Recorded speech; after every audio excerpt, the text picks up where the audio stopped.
were invited in to host a 1.5, 2 hour meeting with some captains of industry. And Sue and I thought, well, that's easy, we'll do that. That was in the Egg. It was in February. It was good fun. Everybody sat in a circle, and these CEOs had never seen circle work, so everybody had a good time. And we thought, well, that's that. And little did we realize that there was another 26 meetings to go, whatever it was. So we were surprised. But the way we approached it was we really need, first of all, for every single step on the way to understand with complete clarity what is the purpose. What is the purpose of the overall strategy? And that was easy, 10 million tons. But also, what is the purpose of each individual meeting? And for the first set of meetings, the first 14, that actually changed for each meeting. And for the last 6, which was, almost last 6, which was setting up the individual working groups they eventually ended up in, that required a standardized script because each working group should basically work in the same way. So there was a constant design process, and the design is really key here, because what the hosting team did was to work with the content team to really say, okay, well, you have a concept note and it says what needs to happen and what are the outcomes you're looking for. So let's make sure that we understand purpose in this. Let's make sure that we can really distill out what is it you need for these participants to deliver on the day, so we can see what shape outcome needs to come out of it. And by listening deeply into that and simplifying quite complex aspirations in the notes, we managed to turn that into actually a set of relatively straightforward questions to ask of the participants, who could then deliver back very complex answers that could then be taken on board. We used a wide variety of tools from the participatory leadership catalog, world cafes, open space, appreciative inquiry, circles, self-clustering, storytelling, sticky dot voting, lots of classic things. But we also had to develop tools for this purpose.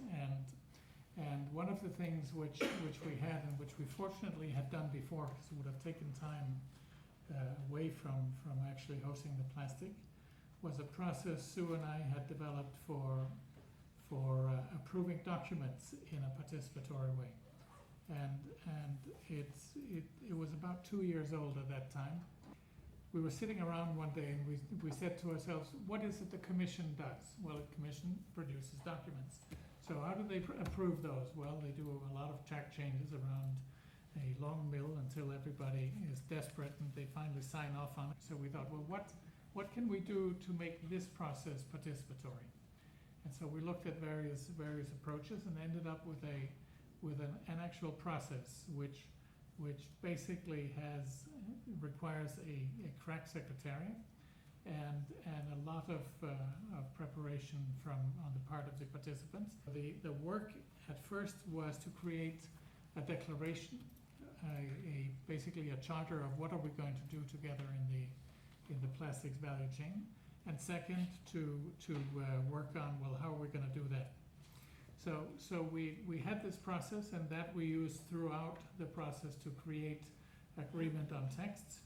But we also developed further a number of the standard practices, which we can usually call, well, Circle Plus meant basically working in circle, but also having people discuss things in little groups within the circle before the circle reconvened as plenaries, which meant that we were extremely effective in combining plenary and breakout work in a very agile fashion that could move it at a pace and make sure that we could actually get this done in 8 months. Another thing we did was to modify cafe harvesting.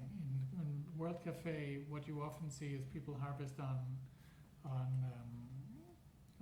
Post-its, which we use to great effect, especially in self-clustering, where the participants were asked to cluster their own post-its, have a conversation while they were clustering, and give names to the clusters, which gave us a lovely extra layer of conversation.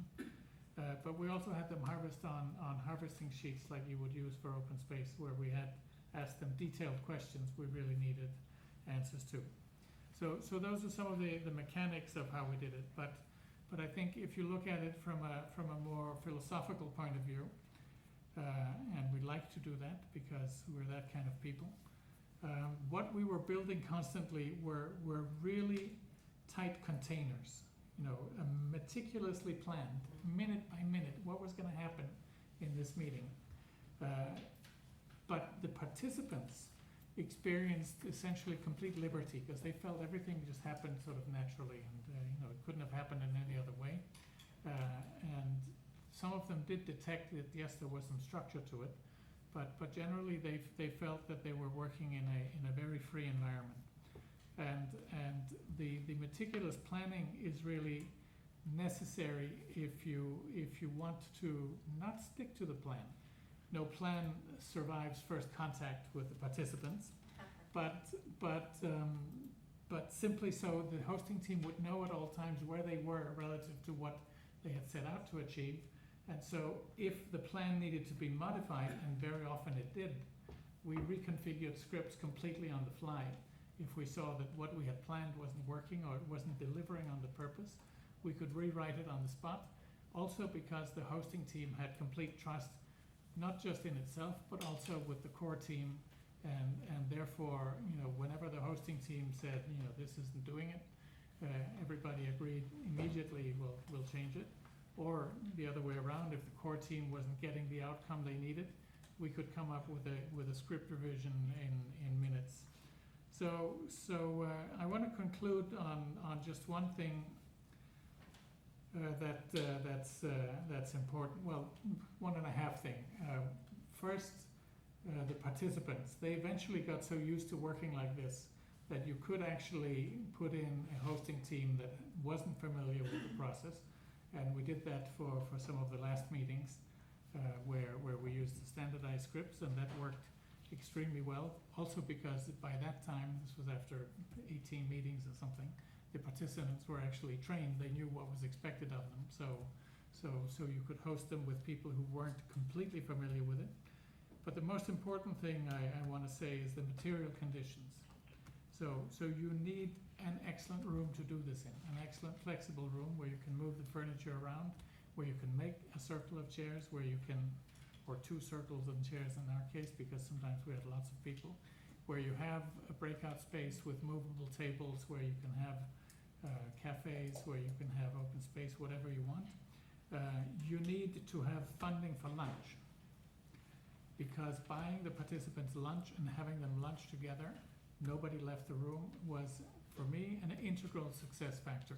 The fact that we could work them formally, but with coffee breaks, so they could have cross-cutting conversations with each other, with a lunch break in the room, so they could have more conversations with each other, which were not part of the formal setup, I think was essential to making it work, and also to create bonding between the participants so that they could really work together on the format.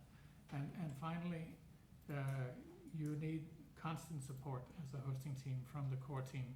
And I can say I'm still blushing after the love that came to us as a hosting team. Every single time we'd finished a meeting, it was a complete loving, Everybody loved the hosting team, and the hosting team loved the core team back.